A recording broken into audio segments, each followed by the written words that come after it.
Star Wars Galaxy's Edge is going to be an amazing immersive experience, and we're fairly close to getting to see it. While we don't know the full details as of yet, we do know quite a bit.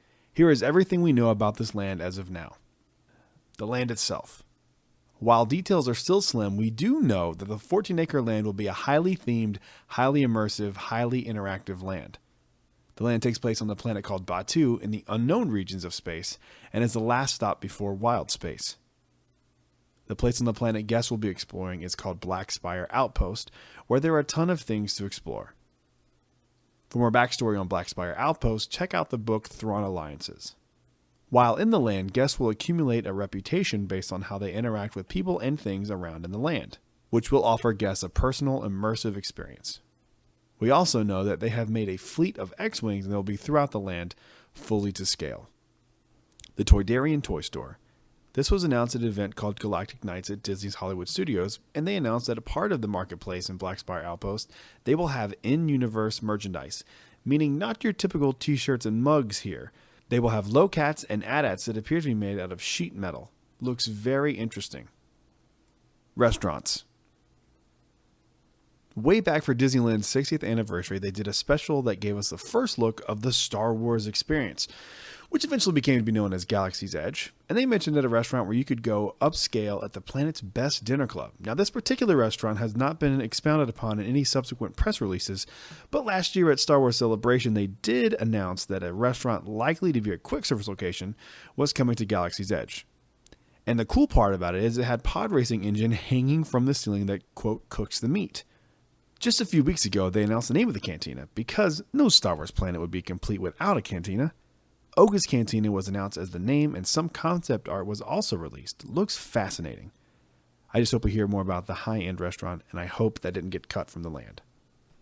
Attractions.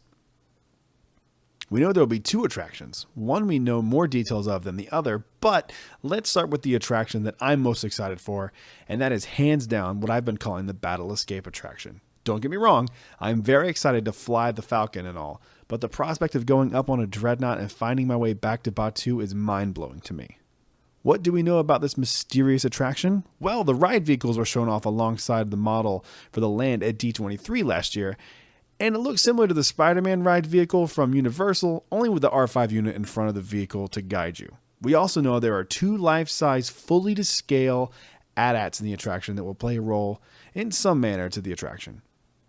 We kind of know how you will start the attraction at some point. You will board a Rebel transport ship and kick off the adventure that way. And officially, that's about all we know. The other attraction in the land is the Millennium Falcon ride, where you and 5 of your best friends, or other strangers in line, will get into the cockpit of the Millennium Falcon and go off on a mission. We recently got more details about this ride from a bonus feature on the Target exclusive Blu-ray of Solo: A Star Wars Story. Quote, "The Falcon at Galaxy's Edge is the Falcon." That quote was given to us by Pablo Hidalgo, who is the main story person at Lucasfilm. He's one who gives all the visual dictionary books, as well as being the face of Star Wars on Twitter. Seriously, tweet at him, he's likely to answer. We do know that Hondo is in control of the Falcon at this point in the timeline, and it's this point where he sets you off on a mission for him. It is still unknown if he'll be there in person, or if a video version of Hondo Anaka that you'll be encountering. However, there were videos at one point of a sculpting of his face, indicating that a walk-around character is likely. At a certain point in your adventure, you will get caught up onto the Falcon and get to walk through the iconic corridors that lead you to the cockpit. This looks absolutely insane. And it's probably the most realistic version we will ever get of Star Wars. There will also be 200 plus buttons in the cockpit, and they will all do something to help you on your mission. This attraction also goes into the interactive part of the land. If you fly and damage the Falcon, you could owe credits. And if you happen to go to the cantina, the person there could say, "Hey, your name has been added to the list of a local bounty hunter. I'd be careful if I were you."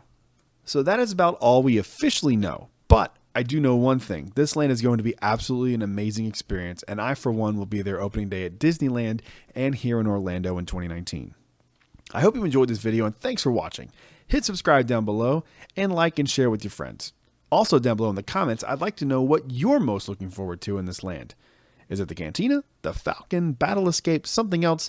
Let me know down below, and I will see you guys next time on Park Views with Brad Hughes. May the Force be with you.